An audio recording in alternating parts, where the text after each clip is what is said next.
Hey there. Eben Blaze here. Today we're going to be talking about the lore and story of the Banshee Lord, Logos. Don't forget to turn on captions for this video, it's going to be a long ride. Logos is a Rhodes Island elite operator, of Banshee race, categorized under the umbrella term of a Sarkaz. First of all, what are the Rhodes Island elite operators? They're a branch of Rhodes Island operators who often possess tremendous strength and or talent, one-of-a-kind abilities, or originium arts. Their abilities are usually of a level above regular operators, with most elite operators being capable of easily handling squads of enemies alone. Familiar examples of elite operators would be Blaze and Rosmontis. There's a part in Chapter 10 where Umiya briefly speaks about each elite operator and their skill set. Pause to read. She's a bit vague about Logos's, but that's enough to tell us that he's likely got his own unique, special arts that he employed to infiltrate Londinium. Alright. Secondly, what is Logos's status in the Banshee race? A little background on the Banshee race: most Banshees are female, and their society appears to be matriarchal. They used to be a member of the Sarkaz royal court, represented as the Elegiac court. Banshees have supreme oral arts, which allows the casting of arts by simply speaking it. Allegedly, they also possess the ability to absorb and utilize the wrath of the deceased. In the ancient times, when they were still a part of the Sarkaz royal court, they used to fight side by side with the vampires, using their enemies' fear to their advantage. Perhaps it's also worth discussing this collectible. Banshee's Kiss. Frankly, the description in English didn't make so much sense, so I checked up on the CN actual description. The sentiment is the same, but to make things clearer, it's more accurately translated as, outsiders make extraordinary displays of bravery that far surpass their normal abilities when obtaining it. However, as one of the few male Banshees out there, Logos is already used to this. And here's a Google Translate screenshot for proof, just so you guys know I'm not making up the translations. XD. I wonder if this means that you get extraordinary powers from getting kissed by a Banshee, or if it's just the psychological effect, but since that collectible only gives you hope and not ATK buffs, I'm guessing it's the second one. Why did they mention Logos is already used to this as one of the rare male Banshees out there, though? Like, wouldn't it be just as common, or even more common to see for female Banshees? I genuinely have no idea. If anyone knows or has any theories, do feel free to let me know in the comments. The previous leader of the Banshees, with the title the Great Banshee, defended Kazdal against the Crusade of Victoria, Lithuania, and Gaul. After the invasion, she relocated the Elegiac court to a different region, which is presumably also when the Banshees left the Sarkaz royal court. Logos is currently the Great Banshee of the Elegiac court. Also, the previous Great Banshee is his mother, being appointed as her successor at an early age. He has incredibly powerful arts, being able to cast by just speaking or writing with his bone pen. Those who have witnessed his arts, enemies and allies alike, have described or acknowledged his arts as beautiful. He looks young, by Sarkaz standards, as Mudrock says when meeting him. His first appearance was in the furniture pack obtainable from Chapter 6, Rhodes Island Workstation. Before Scout, the runner-up in the round stool racing competition, had a chance to issue another challenge. Logos refused to participate in the competition again. Very cute piece of information there, one of the happier descriptions of that furniture set. So I guess we know that Logos probably has really strong legs. His next mention is in a collectible in IS-1, Seob's Fungi Mist, where his bone pen makes an appearance. Well, don't ask me why they called him crazed but masterful. But he's definitely incredibly powerful, with his mastery of arts being able to stand up to, well, we'll get to that later. Logos also has a commentary in Umiya's records upon unlocking her guard version, where he describes the legend of the Sarkaz Lord, which suggests he has a strong background of Sarkaz history. Logos is also briefly mentioned in A Walk in the Dust in a letter from Teresa to Ka-Elcit, with Teresa seeming to understand that he might be the key to bringing the Sarkaz to a new era. Logos officially makes his first story appearance in a vignette event, Rewinding Breeze, under Mudrock's story. After the events of Twilight of Wolyamond, Reunion member Mudrock leads a team of infected rescued from Lythanine, trying to find their way to Kasdal. The team of infected starts dwindling, getting picked off by their enemies, assumed to be Lythanine casters, the casters of a few remaining nobles who still pursued the Witch King's research, and used infected merely as test subjects. If you want to know more, you can watch my other Lythanine explanation video. Do note that for this section I'm using the term Lythanine casters to refer to the casters of nobles that still follow the Witch King and hence are responsible for hurting the infected. Not all casters in Lythanine are, abusing the infected. This group specifically refers to those that are part of the Witch King's remnants. Morales running low, they eventually came across a village, allowing the Lythanine infected and other warriors who have no more desire to fight to settle down, while she and the remaining squad defend the bridge against the casters. Now, switching to Logos's POV, in place of the doctor. Logos leads a Rhodes Island squad into the same area, with one of his squad denouncing the barbaric work of the Lythanine casters before siding Mudrock's squad. Logos comments on the followers of the Witch King, the nobles, and the casters that are taking infected lives only for experimentation. Instead of eliminating the Reunion squad, Logos chooses to save them, seeing the Sarkaz's true purpose of defending infected to the very end, which aligns with Rhodes Island's goals. And then Logos promptly displays both his skill and his understanding of arts, denouncing the Lythanine casters and displaying his confidence in taking them down without waiting for backup. If you remember these enemies in story, they're super annoying high attack, defense, and HP enemies usually found in Twilight of Wolyamond. They're Colossus of Stone summoned by Mudrock, and usually really hard to take down without strong casters or the gramophones. Yeah, so, turns out they aren't so hard to deal with if you're a caster of the same caliber as Logos. He pretty much annihilates that Colossus. He dissipates the fog with more arts, and introduces his name, calling himself a Sarkaz just like Mudrock. Afterwards, he extends the invitation to her and her squad to join Rhodes Island, and they accept. Now for the second part, which is Logos's involvement in main story. It's worth a warning, this part is pretty long, especially for chapter 12, you can read the heavily condensed version on the Arknights Terra wiki, on Logos's page. But I'd recommend watching the video or even reading it yourself to understand Logos's personality a little better. I've also included timestamps to skip to if you only want to see certain chapters, or if you already know the main story plot and just want to talk about Logos as a person. Alright, now continuing on. Chapter 10, Logos is briefly mentioned in this chapter as part of the elite ops team that will be infiltrating Londinium. When Ka-Elcit speaks with the Noxerer King, he acknowledges Logos's power by saying that if he were present, Ka-Elcit's odds in a fight would be much higher. Later on in the chapter, as the Sanguinarch attempts to corner Siege and her team, but she finds a disused tunnel to lead them to their escape. Logos, Ascalon, and I think, stand in his way, with the Sanguinarch lamenting about how the Banshee's presence makes things trickier. The Sanguinarch is visibly displeased by Logos's presence, later admitting that a Banshee would be more trouble to deal with than a Noxerer. Considering how he barely spoke of the other operators, it's clear that he picked out Logos's Banshee crafts to be the highest threat to him. Moving on to chapter 11. Fair warning in advance, chapter 11 and 12 are really content heavy, also going more into detail with the main story plot and the Kasdal Royal Court.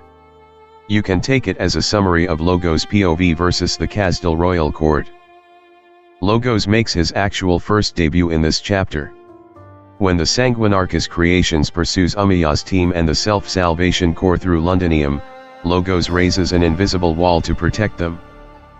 Notably, Logos still refers to himself as a Sarkaz, referring to the Sanguinarch and the others as his compatriots, even though he stands with Rhodes Island.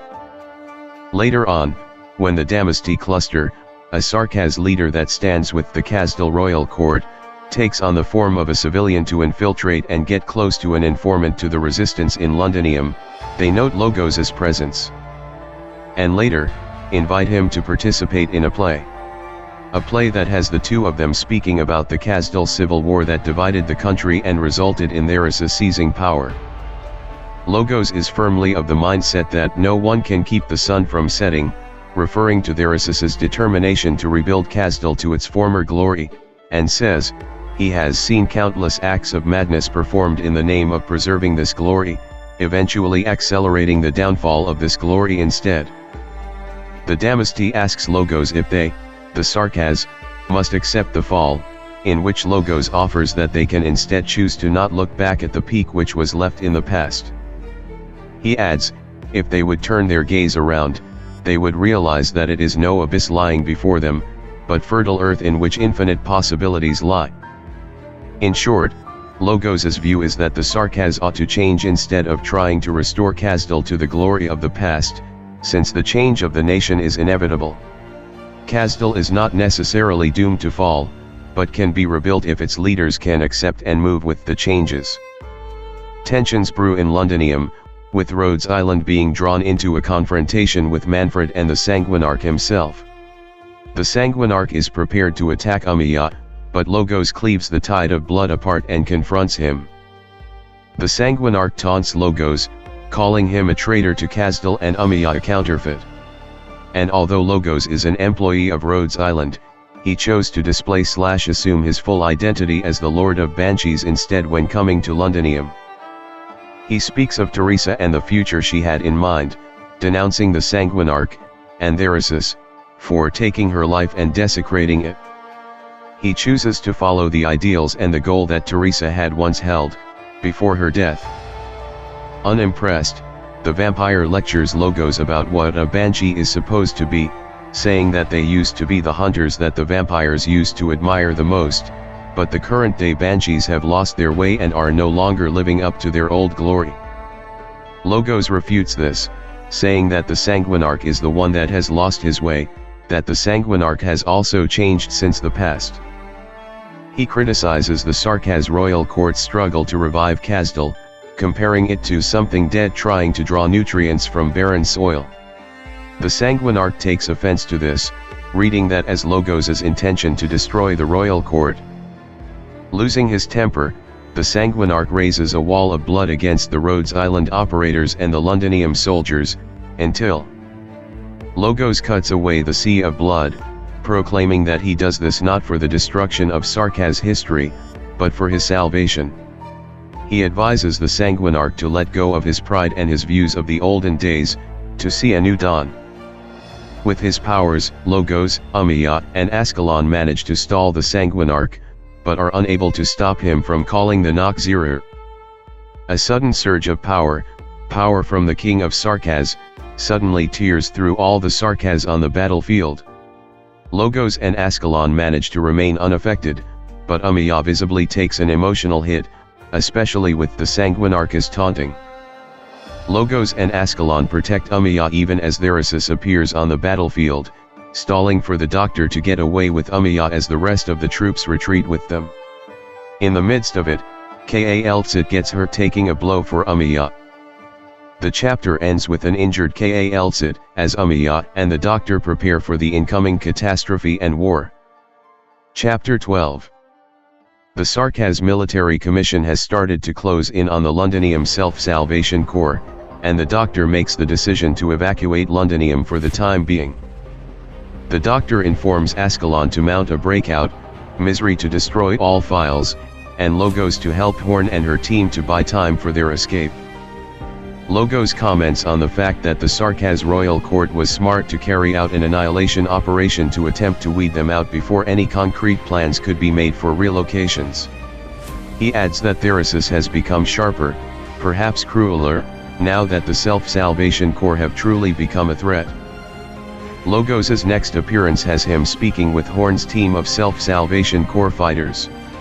Taking a brief break while the evacuation clears up, one of the fighters says Logos is an excellent darts player, with an accuracy almost as terrifying as his arts. Logos holds onto his title as the undisputed king of chair sliding.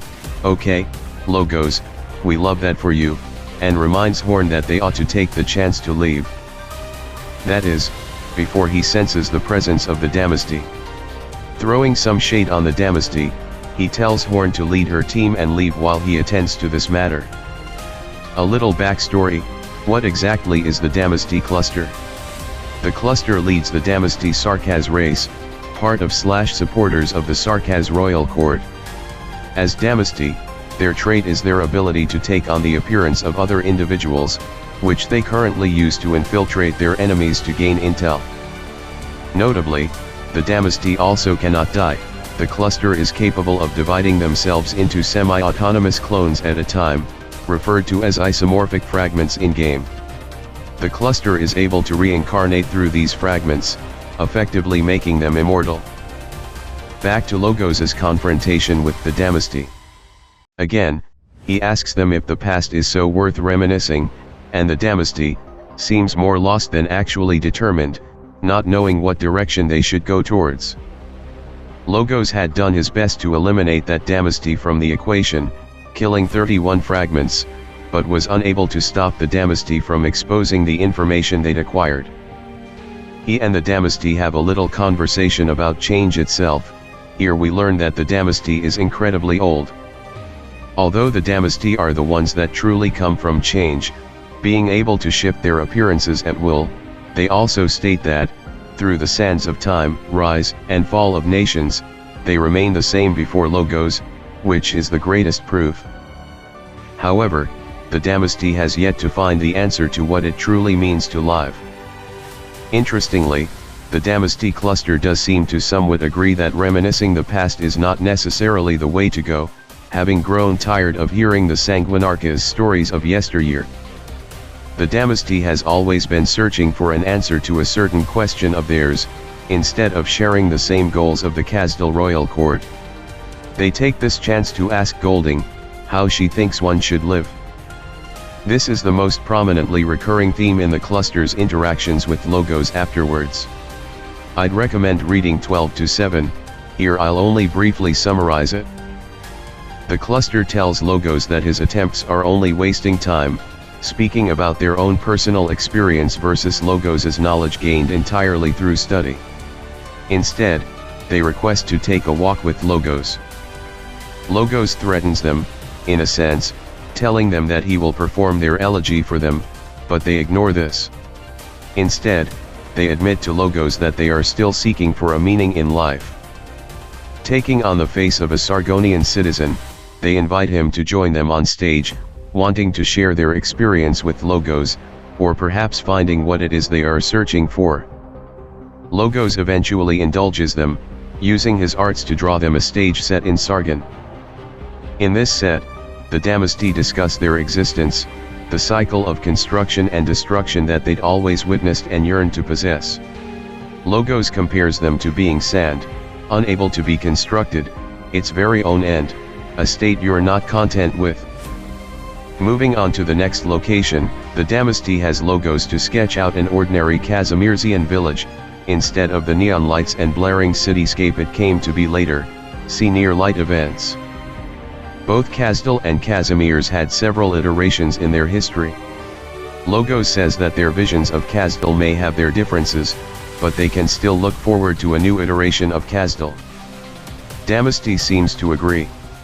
They draw parallels of the rise of capitalism in Casimirs to how the Sarkaz are accused of devouring their flesh and blood and enslaving their souls. Logos notes that the Damaste is even more restless than he imagined, and tries to understand his enemy better. The cluster answers that they fear sinking into the past and history the most, and they just want to understand how to get along with themselves, trying to find the significance of their existence. In the next scene they move to Iberia, and the cluster calls it their most unforgettable days. I recommend reading this one, It's quite long, so I'm summarizing it a lot to focus on Logos, but there's great Damaste lore here too. When Damaste brings up the Seaborn, saying they fascinated them, Logos seems to willingly let his guard down slightly and admits that they disturb him, being far removed from them.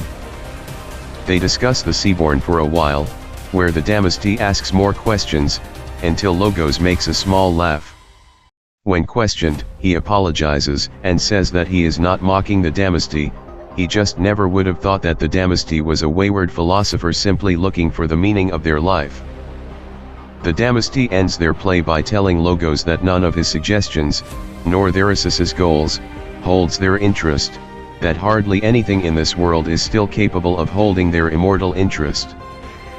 Logos admits that he's starting to feel pity for the Damaste, and starts to bring up a silly game, a chair sliding competition? Just kidding, to which the Damaste expresses interest in. Yet, they get disturbed again by the reality of the war that they are in, and the Damaste diverts some of their attention to attend to Eblena's presence. Remember that the cluster can split into fragments, each one existing and having some extent of being semi-autonomous. As different fragments, at the same time, the Damaste has interactions with Eblena and her flames. They oversee Golding's suicide, learning some more about what other people have to offer about the meaning of life. They mention to Umayya that Logos has spoken highly of her. The fragment with Umayya tells her that they have no ill intentions, and simply wish to have an opportunity to thoroughly understand a unique individual. They ask the King of Sarkaz to grant them with a pleasant surprise. Afterwards, the boss fight of chapter 12 against the Damaste occurs. Again, I highly recommend reading this part in its entirety. Umayya defeats the Damaste cluster, and the POV switches back to the fragment before Logos. Logos warns the Damaste to not harm her, but the Damaste reassures him that Umayya has already won. Logos expresses sincere gratitude for their earlier exchanges, having a clearer understanding of the Damaste now, and the Damaste acknowledges that he's convinced them of his new possibility. But Logos isn't done, offering the Damaste another alternative. He agrees that the Damaste is already complete, and there can be no progress in something that is already complete. The Damaste guesses his suggestion, which is their death. The Damaste, bringing up Golding's suicide and the courage it took, admits that they've started looking forward to this death. To them, even if this is just Logos's clumsy method of getting rid of the Damaste as an enemy, they don't particularly care about it, considering that this is their own path to walk, a choice they made.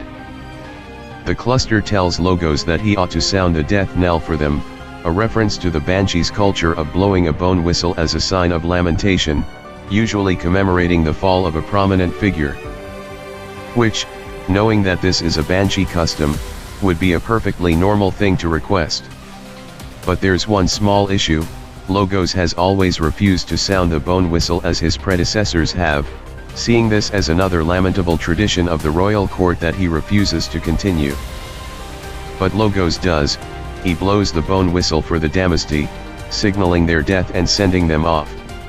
With the end of the ancient Damaste, 2 new Damaste are born.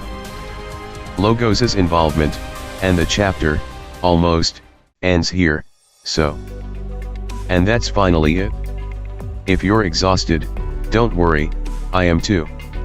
But of course, I've yet to actually talk about Logos's personality. I still wanted to talk a bit more about that last part, though, where the cluster says that they don't mind if Logos was only using this as a convenient way to get rid of one of his enemies. Personally, I think that at that point, after the battle with Umayya, the Damaste cluster wouldn't have been a threat to us anymore. In the first place, they weren't actively siding with Therisis, they were simply trying to find their meaning to life. Logos was understandably wary of a potential threat, but seemed to gradually adjust his view of the Damaste, even calling them more of a philosopher.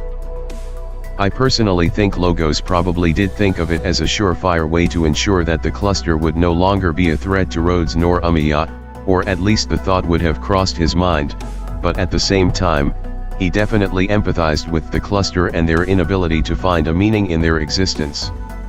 Plus, Logos was willing to sound the death knell for them, which was probably a strong show of respect. Logos is still a bit of a mystery to us, since we don't know that much about his history, yet, I'm sure it's in chapter 13 and the new CN event, but so far I've learned a lot of things about him. He's an incredibly strong caster who seems to know the theory of arts pretty well. He follows the ambitions that Teresa used to have. Kazdal must see change, and the Sarkaz can coexist with other races. He's protective of Umayya, but not because she's the king of Sarkaz, but because he agrees with Teresa's ideals that have led him so far. I also think that, while not necessarily being a problem, Logos definitely is young to be in his position. The cluster probably had a point when saying that, while not all, most of his understanding is from studies and not from first-hand experience. But that doesn't stop him from both being determined and knowing what he wants, and also keeping an open mind still. Hopefully Logos will become playable soon, and be canon to his true form as one of the most broken casters of all time.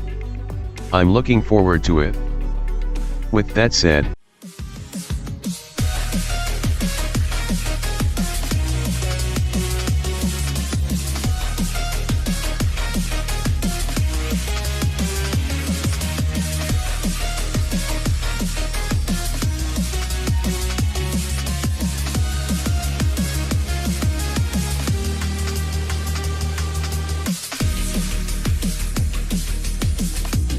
thank you so much for watching.